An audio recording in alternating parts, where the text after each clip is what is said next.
Hey guys, welcome to the channel again, and this is a part 2 video. Let's have a watch here. Basically, people move from place to place due to the following reason.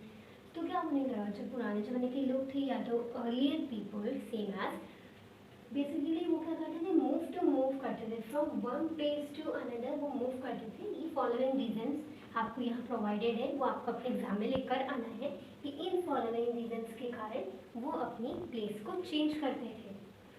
They, if they stayed for a long, they would eaten everything available at one place. Okay, अगर वो एक जगह पे बहुत दिन तक रुके हैं, इसका मतलब आप समझ रहे हैं, उस जगह की सारी चीज़ें वो लोग खा लेंगे, तो उस जगह पे कुछ भी चीज़ अवेलेबल नहीं रहेगी. So it is very necessary for them to move from one place to another. Okay, now look to the second point. Animals move from place to place, so people also needed to follow. अब एक दिमाग में बात आनी चाहिए आप लोगों की कि एनिमल्स मूव कर रहे हैं तो पीपल्स को क्या जा रहा है, हंटर गैदरर्स को क्या जा रहा है, वहाँ पुराने लोगों को क्या जा रहा है, या इनका कलेक्शन है तभी तो जा रहा है. एनिमल्स एक जगह स्टेट नहीं रहते हैं, वो अपने खाने के लिए, वो अपने रहने के लिए, वो अपने वाटर की सुविधा लेने के लिए मूव करते हैं. ऐसे सेम एज हंटर गैदरर्स भी, एज आप जानते हैं जैसे हंटर गैदरर्स लोग एनिमल को मार के खाते हैं, इस कारण एनिमल्स के लिए ही वो मूव करते थे. The animals moved from one place to another, so the people also needed to follow them. Them यानी कि animals. Plants and trees grew according to season. Yeah, ये वो फुल पॉइंट आ गया कि plants and trees according to season change होते रहते हैं. हाँ, कभी समर में आपको मैंगोज मिलेंगे तो आपको विंटर में भी मैंगोज नहीं मिलेंगे. ऐसे ही सेम केस इसी में है. इस कारण वो लोग अपने प्लेस को चेंज करते थे.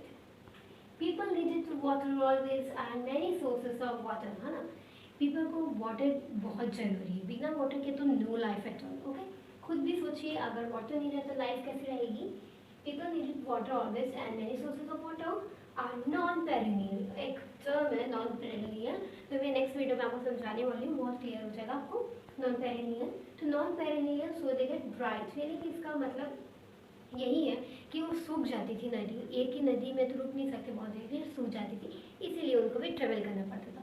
आई hope you like this video. So guys, what do perennial mean? हाँ, okay, this term is going to be discussed in this. Okay, perennial sources of water. Water are those rivers and lakes in which water is available throughout the year. Okay, ये तो English भाषा में हो गया, हिंदी में समझ लेते हैं अच्छे से. पेरिनियल रिवर वो होती है स्टूडेंट्स जिस रिवर में थ्रू आउट द ईयर पानी रहता है, स्टेट पानी रहता है, रनिंग वाटर रहता है ना. उसमें कभी वाटर ड्राई या खाली नहीं रहता या सूख नहीं जाता. ठीक है, उसको हम बोलते हैं पेरिनियल सोर्सेस ऑफ वाटर. और इसकी एग्जाम्पल है Ganga and Yamuna.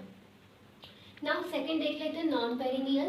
And hashtag ये इंपॉर्टेंट है आपके एग्जाम पॉइंट ऑफ व्यू से, तो आपको ये लर्न करना चाहिए. Non perennial are those rivers and lakes which water is not available throughout the year. Yeah it is simple and clear. Non perennial वो रिवर्स होते हैं जिस रिवर में थ्रू आउट द ईयर कुछ water नहीं रहता है और वो वाटर ड्राई हो जाता है according to the summer season. For example Mahanadi या कृष्ण रिवर को हम ले लें तो वो रिवर क्या होगी, जब समर का सीजन होगा, इसको हम कृष्ण नदी मानते हैं, और समर का सीजन होगा तो वो क्या होगी, ये जो रिवर होगी ना वो ड्राई हो जाएगी. ड्राई मीन्स सूख जाएगी. यहाँ थ्रू आउट द ईयर आपको पानी नहीं मिलेगा. और इन केस आप गंगा यमुना में, गंगा रिवर है जैसे मान लीजिए, और यहाँ सन डे हो, विंटर हो, एनीथिंग एल्स, कोई भी सीजन हो, ये आपकी रिवर ड्राई नहीं होगी और इसमें रनिंग वाटर जो है वो फ्लो होगा और इसमें ड्राई हो जाएगा. ठीक है गाइस, आपको ये ध्यान से समझना पड़ेगा. हाउ डू वी नो, तो सारा कंसंट्रेशन बोर्ड पे. Archaeologist have found tools. Okay, तो आर्कोलॉजिस्ट हम जान चुके हैं, जो हिस्ट्री के बारे में हमको आज तक की प्रेजेंट डेट में बताते हैं वो आर्कोलॉजिस्ट होते हैं. फुल डिटेल वीडियो के लिए आप चैप्टर 1 में परस्यू कर सकते हैं. Archaeologist have found tools made of woods. Tools क्या होते हैं, आप कंप्यूटर चलाते होंगे, उसमें अलग अलग प्रकार की चीज़ें को एडिट करने के लिए टूल्स मिलते हैं. ऐसे सेम हिस्ट्री में भी होता था, पास्ट में मिल जाता था. जो टूल्स रहते थे वो अलग अलग चीज़ों को एडिट करने काम आता थी, ठीक है। और टूल्स को मैं आपको लास्ट में और डिटेल्स में बता दूंगी। मेड ऑफ वुड बोन, तो जो टूल्स रहते थे बता ही देती हूँ टूल्स क्या होते थे। वो लोग फॉर एग्जाम्पल एक एनी स्टोन ले लो, आप एक स्टोन ले लिए, मैं आपको एक स्टोन दिखा दी हूँ, मैंने इसको लिया, मैं इसको क्या करती हूँ, शार्प करती हूँ, ब्लेंड करती हूँ, इसे मैं बार बार इसको ऐसे रब करती हूँ, इसको मैं अपनी धार बनाती हूँ इस प्रकार कि ये थोड़ा नुकीला बने, नुकीला या पॉइंटेड बने, है ना। ये इस प्रकार के पहले ज़माने के लोग टूल्स यूज़ करते थे किस चीज़ के लिए, वुड बनाने के लिए, बोन बनाने, बोन जो उनको एनिमल से मिलती थी वो, एंड स्टोन, ये सब प्रकार के मिलते थे। Use by the early people for cutting bone. For cutting bone इसलिए बोल रहा है, एनिमल्स के लोग जब भी कोई भी हंटर गैदर्स कोई भी एनिमल को हंट करते थे, है ना, तो उसके साथ उसकी बोन भी निकलती थी, तो उनके उनके पास उस प्रकार के स्टोन्स रहने चाहिए जिससे वो उनका किल कर सके। विदाउट टूल्स वो लोग उनका किल नहीं कर सकते, ठीक है। नेक्स्ट पॉइंट देखते हैं, नहीं सॉरी कंटिन्यू है। And meat chopped food, well I said that, ये मान लीजिए मीट है या आपको कोई भी एनिमल है, एक्स एनिमल ले लेते हैं, एंड ये ह्यूमन बीइंग ले लेते हैं, इनको वाई ले लेते हैं, और वाई अगर एक्स पे अटैक कर रहा है, जब वाई एक्स पे अटैक कर रहा है, ये एनिमल है आप लोग जैसे जानते ही हो, तो उसको वो टूल्स चाहिए इस एनिमल को डिफीट करने के लिए। विदाउट इन टूल्स वो तो खुद ही इंसान ही मर जाएगा, वो कहाँ से बच पाएगा, तो फूल्स चाहिए रहता है मीट को चॉप करने के लिए, उसको एकदम नाइसली पीसेस में चॉप करने के लिए। डिगिंग ऑफ रूट्स, अब खाली थोड़ी तो मीट से उनका काम चलता है, उस समय में रेडिश, कैरेट, ओनियन, पोटैटो, ये सब जितने भी है वो सब रूट से पाए जाते हैं, है ना। तो ये सब के लिए उनको ये रूट्स के लिए डिगिंग करनी पड़ेगी, तभी तो रूट के अंदर का सामान मिलेगा और वो लोग अपना लाइफ जिंदगी चला पाएंगे और वो जिंदा रह पाएंगे या लाइव रह पाएंगे। And stitching, what about the stitching of animals and skin? What this term is talking about, let me hear you guys. इसका मतलब है कि स्टिचिंग का क्या करते थे, उस समय बहुत ज़्यादा विंटर्स पड़ती थी, जैसे सेम एज अभी भी हमारे सीज़न में विंटर सीजन आता है, तो उस समय के लोड को वार्म क्लोथ्स चाहिए रहते थे। विदाउट वार्म क्लोथ्स वो अपने आप को प्रोटेक्ट कैसे करेंगे इतनी बड़ी ठंडी से, तो इसके लिए उनको स्टिचिंग क्लोथ्स भी चाहिए रहते होंगे। क्लोथ्स इन सेंस जो मीट होता था, जो उनकी स्किन रहती थी, टाइगर्स की, लायंस की, any animal, not matter any animal, वो उनका एनिमल्स की स्किन के यूज़ करते थे स्टिचिंग के लिए। सो देख रहे हो आप लोग, मैं ऐसा जब मैं चैप्टर 1 में पढ़ाई थी तब क्या सिनेरियो था, और चैप्टर 2 जब मैं डील कर रही हूँ तो आप देख रहे हो इसमें सिनेरियो में धीरे धीरे उनका कैसे डेवलपमेंट हो रहा है। नॉट ओनली फॉर हंटिंग, खाने से, रहने से, बोलने से, कल्चर से, देखो अब धीरे धीरे कितनी चेंजेस आने लगी। और हमने चैप्टर 1 में देखा था तो एकदम माइनर चेंजेस थी, नथिंग चेंजेस एकदम, पर चैप्टर 2 में बहुत डिफरेंस आ गया। तो यही चैप्टर 1 एंड चैप्टर 2 में डिफरेंस है। तो इन केस चैप्टर 2 आपके लिए बहुत ज़्यादा इंपॉर्टेंट हो जाता है, क्योंकि इसमें ज़्यादा पॉइंट्स आ जाते हैं, ज़्यादा चीज़ें आ जाती हैं। Some men have been attached to handles of bones or wood to make spears, arrows for hunting. वही बात है, अब कोई खाली पत्थर से तो कोई एनिमल को हर्ट नहीं कर पाएगा, उनके लिए उन्हें एक बो चाहिए रहता होगा, एक एरो चाहिए रहता होगा, है ना, एक हैमर चाहिए रहता है, एक हथौड़ी चाहिए रहती है उनको हंट करने के लिए, उनको मारने के लिए, एनी टाइप ऑफ वेपन्स जिनके थ्रू भाला आप लोगों ने सुना होगा ना, जो एथलीट्स लोग खेलते हैं, वो सब चाहिए रहते हैं जिनसे उनको किल करके वो अपना लाइवलीहुड चला पाए। तो ये सब धीरे धीरे उन लोगों को दिमाग आया है कि we have to make an arrows, we have to make all the weapons which help to kill the animal. People also used to have chopped wood and wood as used in making huts. अब उनके पास इतना development होने लगा धीरे धीरे कि would तो मिलती थी ट्री से, वो उनको चॉप्ड कर करके स्मॉल हाउसेस बनाने लगे, अपना घर बनाने लगे। अब देख रहे हो पहले वुड से किस चीज़ का काम कर रहे थे, हंटिंग का काम कर रहे थे स्टोन से। अब धीरे से उनको क्या माइंड में एक आइडिया आया, what they started making their own homes through wood. तो ये ड्रामेटिकली हमने चेंजेस इन सब पॉइंट्स में देखा। सो स्टूडेंट्स अब क्या देखेंगे हम लोग, people try to find better quality of stone. अब देखेंगे कि why people are trying to find a better quality of stone, we will discuss in this. So the places where good quality stones were found turn to be become a factory sites. अब क्या होने लगा, लोगों में competition बढ़ने लगा। In case factory side, हम इसको फैक्ट्री साइड मान लेते हैं स्टूडेंट्स।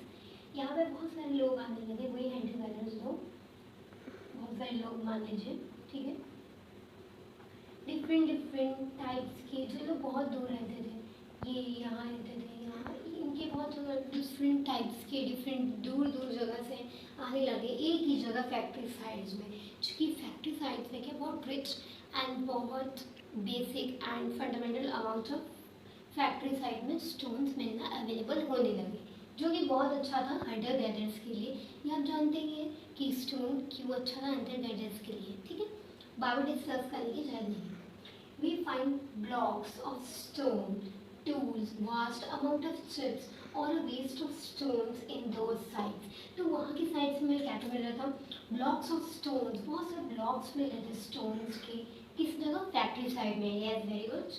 फैक्ट्री साइड में block of stones मिल रहे थे, tools मिल रहे थे बहुत सारे, जिससे कि वो बनाने में हेल्प कर रहे थे उनको, and vast amount of clips of waste. Clips मैंने आपको बताया ही है, क्लिप्स से क्या होता है कि जब कोई पत्थर लेके दूसरे उस एक पत्थर लीजिए, फॉर एग्जांपल मैं आपको बता देती हूँ, यहाँ एक पत्थर लीजिए, उसके ऊपर नेल रखिए, नेल जानते ही होंगे आपको हिंदी में इसको कील, हाँ या कील कहते हैं, कील से ऊपर आप पत्थर अगर एक अनदर स्टोन लीजिए और ये एक अनदर स्टोन लीजिए और उसको हैमरिंग करते हुए continuously, you have to do hammering and you will reserve new types of shapes, है, उसको क्या बोलते हैं? क्लिप्स ऑफ वेस्ट, है ना।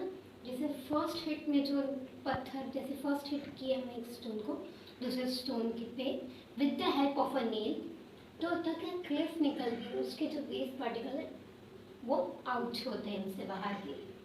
वेस्ट स्टोन्स इन दो sides, people lived in those sites for a long, so they become habitation for the factory site। जो क्या बन गया था, बहुत सारे लोगों का हैबिटेशन बन गया था फैक्ट्री साइट, क्योंकि इतने अच्छा अमाउंट ऑफ स्टोन्स मिलते हैं, एकदम अच्छे स्टोन्स मिलते हैं, जो कि हंटिंग के लिए वेरी इंपॉर्टेंट, मतलब बहुत ही जरूरी है, उनके बिना तो उनकी हंटिंग हो ही नहीं पाती थी। इस कारण हैबिटेशन बन गया। आप समझ गए ये पॉइंट बोलना क्या चाह रहे हैं?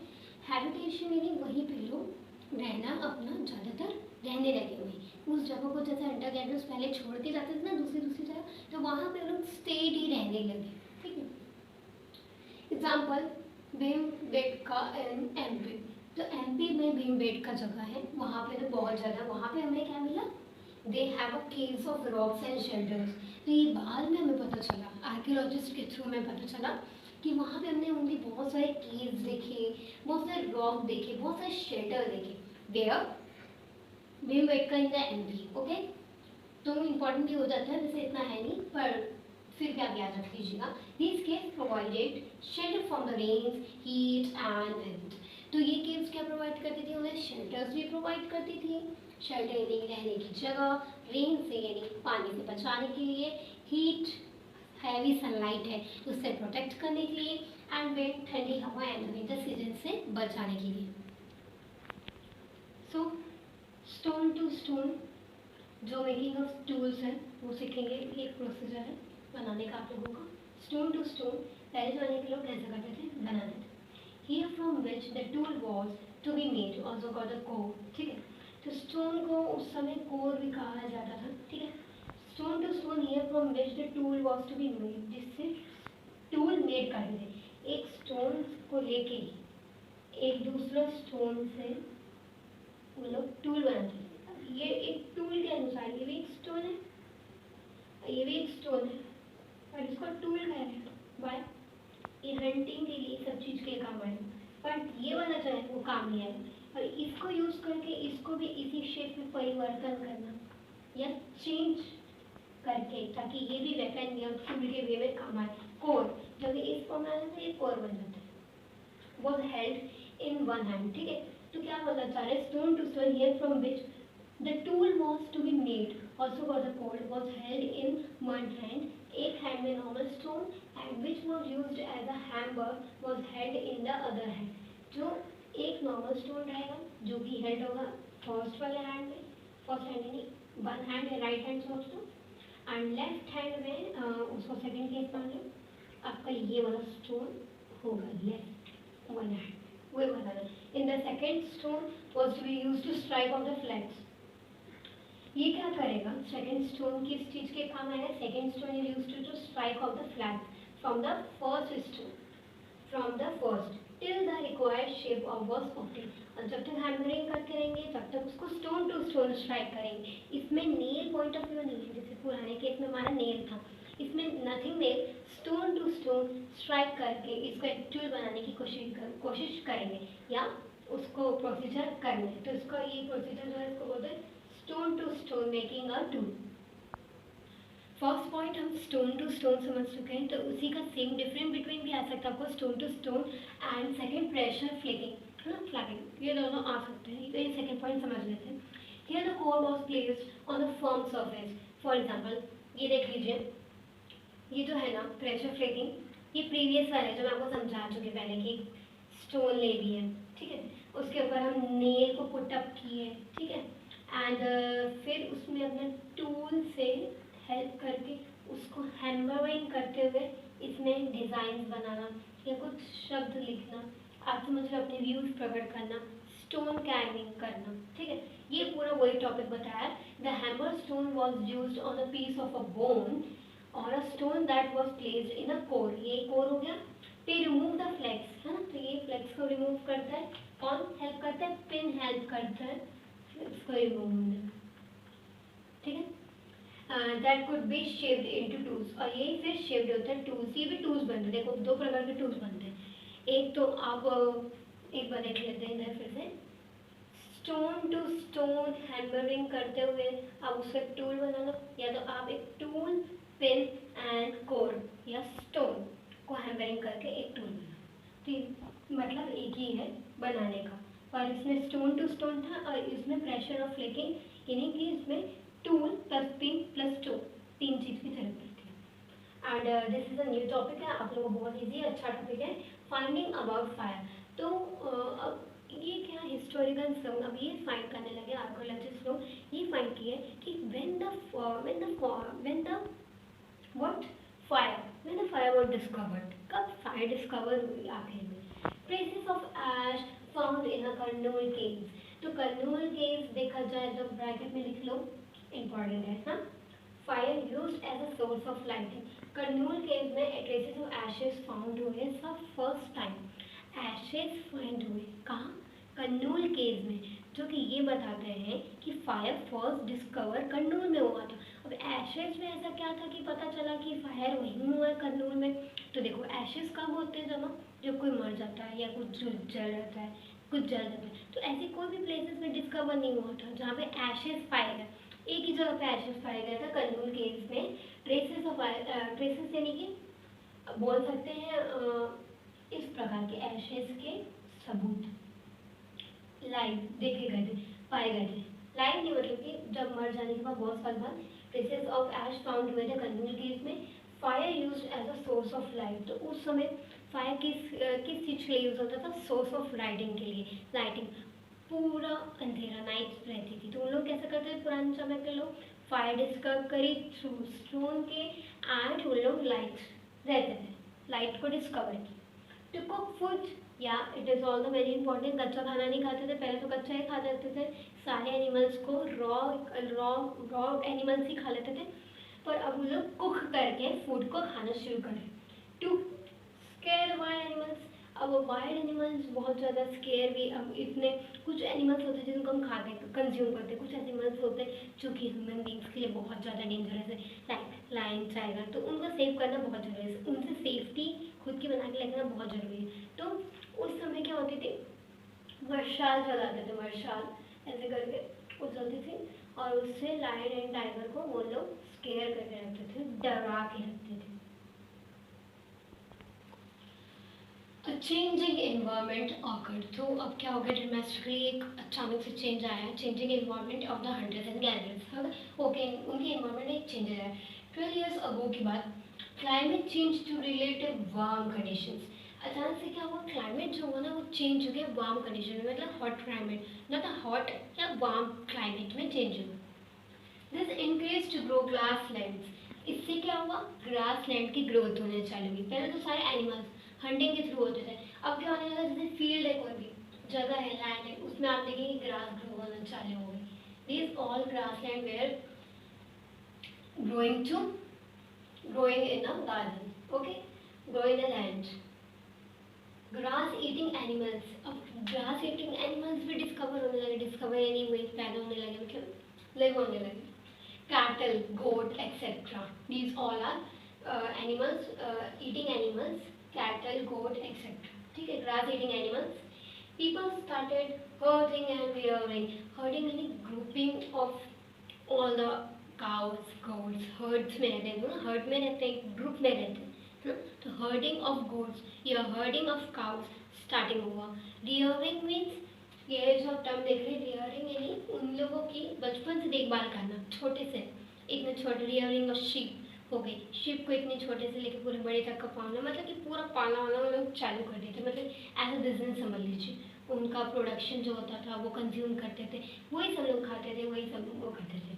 Of those animals. तो हर्डिंग भी स्टार्टेड हो गया एंड रियरिंग भी स्टार्टेड हो गया. तो आपसे पूछ रहे कि कब हर्डिंग एंड रियरिंग स्टार्टेड हो गया? Due to the occurrence of the grass land. Okay, due to the occurrence of the grass land. This should be clear. And ये नेक्स्ट टॉपिक है आपका स्टार्ट ऑफ एग्रीकल्चर. अब देखो grass land हुआ तो अपने आप एग्रीकल्चर का स्टार्ट हो गया. देखिए कैसे एकदम धीरे धीरे आप लोगों को ये खुद ऑब्जर्व भी कर रहे होंगे. अरे मैंने फर्स्ट चैप्टर में क्या पढ़ा था, अच्छा अभी तो मैंने फर्स्ट क्लिप में मैंने ये देखा था कि हिस्ट्री में लोग कैसे रहते थे, क्या खाते थे, क्या पीते थे. अब देख रहे हो कि धीरे धीरे उनका कैसे एकदम डेवलपमेंट हो रहा है, देख सकते हैं.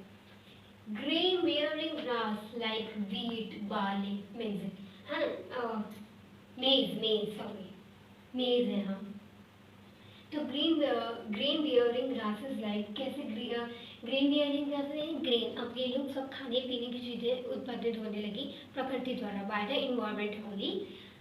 क्या हो गई? ग्रास लाइक वीट हो गई, वीट की उत्पत्ति हुई. Barley, maize grew natural in the different parts of the world. Naturally ही इनका ऑकरेंस हुआ.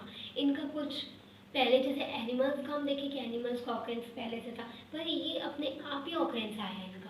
इनका कुछ फ्लुएंस होके नहीं आया. जैसे पहले ग्रास था तो कैटल आ गए, पर इनका ऐसा कुछ नहीं, ये अपने आप ही इनका वो हुआ स्टार्ट. ठीक है, बार्ले हो गई. ठीक है, grew naturally in the different parts of the world. हमने ये देखा कि नेचुरली वो लोग ग्रीव होना चालू करे, मेज, व्हीट एंड बार्ले. ठीक है, people learned about them and found them as an easy way to use them. Okay, अब उनको क्या रियलाइज होने लगा कि ये एक इजी वे है यूज़ करने का, खाना खाने का, रहने का, as compare to hunter gathers. क्योंकि हंटर गैदर्स के लिए उन्हें बार बार अपनी प्लेस चेंजिंग करनी पड़ती रहती थी, वाटर के लिए, लाइफ के लिए, लिविंगहुड के लिए, फूड के लिए, वाटर के लिए. उन्हें अपनी एक कोई भी प्लेस में उन लोग स्टेड नहीं रह सकते. They have to move actually. तो उनको ये इजी वे लगा, हंटर गैदरर्स लोगों को easy way to use them as a meal, because उनको खाने से उनका पेट भी भर रहा था, है ना. They are easy able to eat, they are very easy to eat, okay, as compared to animals called grains. Thus they started to grow crops. तो उन्होंने क्रॉप्स होना चालू कर दी. This required great time to dedication, so they had less time to grow for hunting. हाँ, तो hunting gathers के पास क्या हुआ, जब ग्रेन्स उनके लाइफस्टाइल में आए, जब वीट, बार्ले, मेज आए, तो उनके पास क्या होगा, इनके पास क्या होगा, this required great care and time. Because आप जानते हैं फार्मिंग करने में कितनी ज़्यादा केयर एंड टाइम की आपको ज़रूरत पड़ती है. Dedication, they had a less time. तो उनके पास बहुत कम टाइम होता था. अपने खेत को छोड़ के नहीं जा सकते, अपनी फील्ड को छोड़ के नहीं जा सकते. रैट्स का अटैक हो सकता है, बर्ड्स का अटैक हो सकता है, स्नेक्स का अटैक हो सकता है, और कुछ भी, मतलब कि विंड फ्लो आ सकती है, ड्रॉट पड़ सकता है, फ्लड आ सकती है, एनी नेचुरल डिजास्टर, और बहुत सारी चीज़ें. तो इन केस वो ट्रेवलिंग नहीं कर सकते. कोई ना कोई टेक एंड केयर के लिए, क्रॉप्स के लिए होने चाहिए, फील्ड के लिए होने चाहिए. तो इनके पास इतना लेस टाइम है, तो वो हंटिंग के लिए नहीं जा सकते. And wandering from place to place, wander भी नहीं कर सकते, घूम भी नहीं सकते, है ना. Slowly permanent settlements appear. तो आप देख रहे हो कैसे धीरे से आ गया आपका परमानेंट सेटलमेंट. तो ये क्या बताना चाह रहे हैं कि स्लोली क्या हो गया, वहाँ के लोग जो है परमानेंट सेटल्ड हो गए. कि वुड है हमारे पास, वुड था, हम लोग पहले पढ़ चुके कि वुड से वो अपने होम्स बनाते थे. इन केस ये वुड समझ लीजिए आप, और ये आपका होम समझ लीजिए. मतलब हंटर्स गैदर्स का होम, और उनके घर के बाद यही फील्ड होती थी, तो अब वो हंटिंग के लिए नहीं जाते थे, because field is enough for their livelihood, है ना, क्या फॉर फूड एंड वाटर, आसपास कोई है अगर वाटर की जगह तो वहाँ से वो ले सकते हैं water। तो ये आई होप ये आपको पूरा क्लियर होगा और समझ में भी आया होगा। एंड नेक्स्ट है हमारा नेम्स एंड डेट्स, ठीक है। तो ये समथिंग ना इम्पॉर्टेंट हो जाता है, वेरी इंपॉर्टेंट, तो नोट करके तो रख लीजिएगा। Palaeolithic age, Mesolithic age and Neolithic age, ये 3 एजेस के बारे में पढ़ेंगे और इनके डिफरेंस बिटवीन को भी हम धीरे धीरे समझेंगे, ठीक है। पैलोलिथिक में यानी 2 मिलियन अगो, आप देख सकते हो कितना फैक्ट हुआ अब, कितना पुराना, 2 million years ago to 12,000 years ago. Earliest period of the history, मतलब सबसे पुराना पीरियड ऑफ द हिस्ट्री आप बोल सकते हो पैलोलिथिक एज, या पैलो मीन्स ओल्ड, है ना, आपके साथ मैच होना चाहिए, लैटिन वर्ड है, इसको ब्रेक करके बताएं। पैलो means old and lithic means stone, lithic का मीन क्या होता है, स्टोन। कवर्स 99 पर time of the history, 99 period of the history covers कौन करता है, आपसे पूछ सकते हैं एमसीक्यू बेस्ड में 6th क्लास में, तो वो पैलोलिथिक एज कवर्स करता है। एंड 2 मिलियन ईयर्स वो पुराना है, and palaeo means old and lithic means stone. And आ गया हमारा मेसोलिथिक, मेसो एरिया आप समझ रहे होंगे मिडल होता है, तो ये पहले समझ लेते हैं कि 12,000 years ago and 10,000 years ago पुराना है, मीनिंग है मिडल स्टोन। मेसोलिथिक एरिया होता है middle stone, okay, stone found in a small in size, तो वो लोग क्या है स्टोन्स एंड, हाँ एक एक्सक्यूज, यहाँ एक बात मैं बोलूँ मैं आपको कि यहाँ के जो स्टोन होते थे वो बहुत बड़ी बड़ी मिलती थी। पैलोलिथिक एज में आपके स्टोन्स काफ़ी बिग इन साइज रहते थे, अगर आपसे पूछे तो आप बोला yeah they are comparatively big in size as compare to the mesolithic age. Mesolithic age में आपके जो स्टोन रहते थे वो छोटे रहते थे बहुत, मतलब कि साइज उनका वेरी करता था, इसमें साइज बड़ा रहता था और इसमें size something like this. Stones of tools found in a small in size called the microlithics, which were attached to handles to make arrows and sickles. वही arrows बनाने का काम आता था, sickles बनाने का काम आता था, tools बनाने का काम आता था, hunting and gathering करने के भी काम आता था इनकी। And Neolithic age, some only for class 6, आपको यही याद रखना है कि ये 10,000 years ago पुराना था। आई होप आपको ये पूरा पार्ट क्लियर होगा। अब नेक्स्ट वीडियो जाइए और पार्ट 3 को भी वॉच कीजिए।